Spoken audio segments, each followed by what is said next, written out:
안녕하세요, 김한용입니다. 독일의 한 환경단체가 폭스바겐 박물관에 들어와서 자기 손에다가 초강력 접착제를 발라서 이걸 바닥에 붙이는 이런 방식으로 시위를 했다 그래요. 보통 이런 경우에 순서가 이렇게 되잖아요. 환경단체가 와서 시위를 하면 경찰을 부르죠. 이 사람들을 끌고 가려고 하고 그 와중에 언론사가 와요. 취재를 하고 경찰이 끌고 가는 동안에 어쩌고 이렇게 구호를 막 외치죠. 이러면서 잡혀가는 거. 그게 또 바이럴이 되고 뭐 이런 거 굉장히 웃기죠. 그러다 보니까 아주 소수의 사람들의 목소리도 언론을 타고서 아주 커지게 돼요. 그러니까 이 사람들이 이렇게 박물관이나 모터쇼장이나 뭐 이런 데 와서 자꾸만 시위를 하게 되는 거죠. 이런 시위 많이 있었잖아요. 자동차는 이런 거 많습니다. 예전에 중국의 어떤 모터쇼에선 테슬라 위에 올라가서 테슬라는 뭐 브레이크가 안 잡힌다 뭐 어쩐다 뭐 이러면서 중국 아줌마가 막 시위를 하기도 했고, 뭐 이렇게 한두 사람이 굉장히 큰 목소리를 내게 되는 거, 이게 시위에 안 좋은 상황, 이런 일들이 많이 반복됐던 거죠. 그런데 이번에도 그런 시위를 했는데 어떻게 됐는지 한번 살펴보시죠.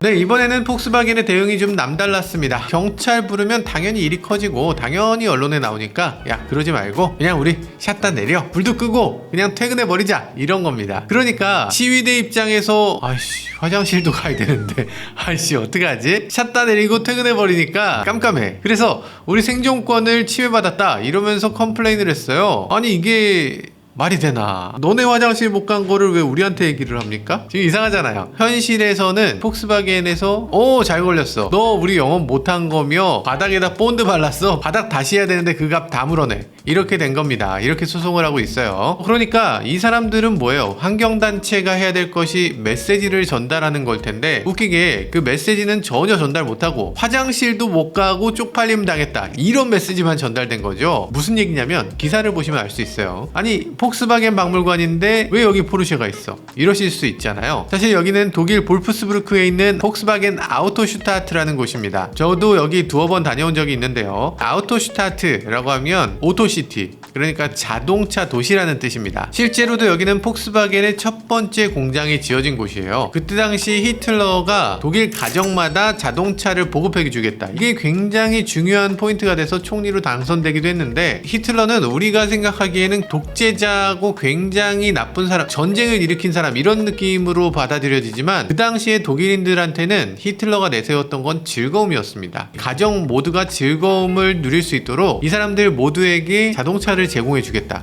그것도 아주 저렴한 가격에 4명의 가족이 탈 수 있는 그런 자동차를 제공해 두겠다는 게 공약이었어요. 그래서 히틀러가 당선된 후에 그 당시에 아무것도 없었던 이 볼프스부르크에다가 공장을 짓고, 거기다가 지금 우리가 알고 있는 폭스바겐 비트를 만들기 위해서 포르쉐 박사를 영입합니다. 그래서 그 비트를 만들기 위한 배경을 다 만들어준 겁니다. 그러면서 비트를 생산하기 위한 도시가 됐고요. 정말로 아무것도 없는 곳이었기 때문에 사는 사람도 거의 없었어요. 그래서 거기에 도시를 짓고 사람들을 거기 이주시키고, 그래서 이 공장이 돌아가게 만든 거죠. 그게 히틀러가 했던 일이고, 폭스바겐 첫 번째 공장, 이 볼프스부르크라는 지역 자체가 자동차를 만들기 위해서 만들어진 도시라고 할 수 있습니다. 히틀러가 이 도시를 만들었죠. 포르쉐 박사가 이 자동차를 설계했죠. 이 자동차를 엔지니어링한 건 벤츠입니다. 독일에 있는 모든 메이커들이 다 힘을 합해서 자동차를 만들어낸 게 폭스바겐 비틀이에요. 당연히 거기에는 보쉬라든지 이런 회사들도 그 안에 기술을 넣었고요. 우리나라의 공장이 뭐 울산 공장, 뭐 소아리 공장, 이런 공장들이 있는 거 알고 계시죠? 근데 그냥 공장이 있는 걸로 끝이잖아. 근데 이 볼프스부르크 공장은 아주 독특했습니다. 독일인들은 이 자동차에 대한 애정이 정말 남달랐어요. 자동차를 산다 이렇게 표현을 하지 않고 자동차를 입양한다 이런 표현을 쓰기도 합니다. 모르는 사람이 이렇게 몰고 와라 이렇게 할 수 없고, 당연히 자동차를 가지러 내가 기차를 타고 이 외딴 곳까지 가야 되는 거죠. 볼프스부르크까지 기차를 타고 가서 거기서 하룻밤을 자고 공장에서 차가 나오면 검수하고 그걸 타고서 다 같이 나오는 거예요.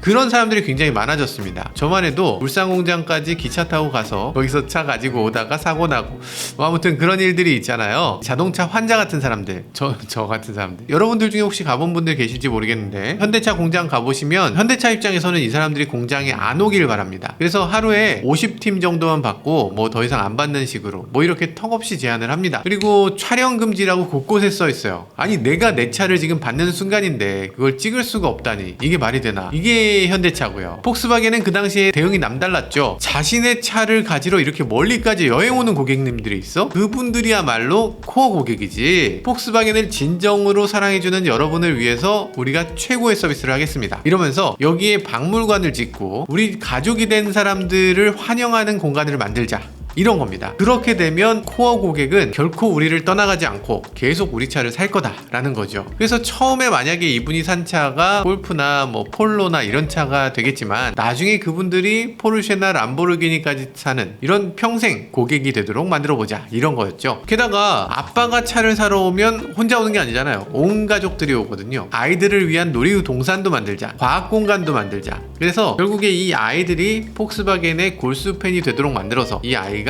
다시 어른이 됐을 때 우리 차를 사게 하도록 해야지, 이런 생각을 한 겁니다. 그리고 그 안에서 네가 산 차는 이거지만 다른 차도 시승시켜줄게, 그리고 멋진 호텔도 만들어서 호텔에서 숙박하게 하고, 레스토랑도 멋지게 하고, 그리고 거기 백화점도 만들어서 온 가족이 팬이 될 수 있도록 해야지, 이렇게 만들어진 게 폭스바겐 아우토 슈타트입니다. 여기 가보신 분들 많으실 텐데 자동차의 어떤 역사적인 박물관도 있습니다. 폭스바겐의 시작과 자동차의 역사의 시작이 거의 같이 간다, 이런 식으로. 꼭 폭스바겐 그룹이 아니어도 메르세데스라든지 다른 브랜드의 차들도 그 박물관에 다 있어요. 가족들이 왔을 때 야, 아빠는 어렸을 때 이런 차를 탔단다 얘기해주고, 그 아이들이 또 어른이 됐을 때 자기 애를 또 데리고 와서 할아버지하고 내가 왔을 때 이 차를 구경했었다, 세월의 세월을 거쳐서 이 세대를 거쳐서 계속 얘기할 수 있는 이런 자동차 박물관을 만들어준 거죠. 물론 이거는 상업적인 겁니다. 그래도 자동차 마니아 입장이면 얼마나 좋습니까? 이게 얼마나 감동이에요. 그리고 이거 아마 많이 보셨을 텐데 이 두 개의 기둥, 이 자동차 자판기처럼 이렇게 투타워가 있어요. 출고되는 차를 여기다 집어넣어 놓고 여기서 하나씩 차를 빼서 주는 거예요. 근데 잘 모르시는 부분이 있는데, 여기는 전망용 엘리베이터도 있습니다. 그러니까 자동차가 이렇게 들어가는 것처럼 사람도 거기 들어갈 수 있어요. 그러면 그 자동차를 그 안에 딱 집어넣듯이 사람도 이렇게 쓱 빼서 쓱 집어넣어 줍니다. 그런 코스도 있어요. 전망대에서 전망하면서 그 안에 내 차가 있는 거를 딱 보고 그러면서 아주 기뻐합니다. 사실은 이 공간이 자동차 출고장인 거죠. 그래서 여기 아우토 슈타트 전체를 놓고 보면 공간이 어마어마하게 큽니다. 여기 지도 보면 이렇잖아요. 폭스바겐 브랜드 당연히 있지만 주변엔 아우디도 있고 람보르기니도 있고 포르쉐도 있고 스코다도 있고 세아트도 있고 뭐 다 있습니다. 정말 넓은 공간에 이 각각의 전시관이 다 있는 거예요. 그런데 이 시위대 문제는 항상 오픈되어 있는 거라고 생각했던 것 같아요. 몇 개는 원래 상황에 따라서 이게 열리고 닫히고 합니다. 부분적으로 공사하는 경우도 있어요. 리뉴얼하는 경우에는 가끔 닫기도 해요. 게다가 이게 상업적인 시설이 아니잖아요. 그냥 서비스 차원의 시설이다 보니까 뭐 오늘 샷다 내릴까? 하면 내리는 거예요. 누구 하나 뭐라고 하지 않습니다. 입장료가 없는 시설이잖아요. 무료인데 오늘 전시 좀 안 한다는데 그거 갖고 뭐라 그래?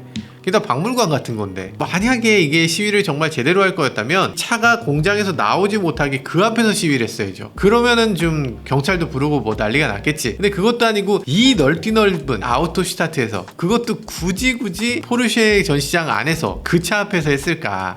답답하다 싶기도 하네요. 일단 여기 오는 사람들은 대부분이 또 자동차 마니아들이고, 이 시위를 보면서 무슨 생각을 했을까? 메시지 전달이 과연 됐을까 싶은 생각이 들어요. 이번 시위만의 문제가 아니라 요즘 시위의 문제점을 그대로 보여주고 있는 해프닝입니다. 정말 요즘 환경에 문제가 있구나, 우리도 환경에 대해서 신경을 좀 써야 되겠구나, 이런 느낌을 전혀 못 주고 있잖아요. 공감대를 형성하지 못하면 이게 시위가 무슨 의미가 있어? 그러니까 세상을 좀 바꾸는, 정말 세상을 위해서 의미 있는 메시지를 던지는 게 아니라, 야야 봤냐? 내가 이 정도의 파워가 있다고, 이런 걸 과시하는 것 같은 그런 것에 불과한 거죠. 시위 결사의 자유 좋은데, 정말 중요한데 그 못지않게 중요한 거, 모든 사람들이 더불어 살아가는 곳이라는 거, 이걸 잊지 않았으면 합니다. 지금까지 저는 모카 김한용이었습니다. 감사합니다.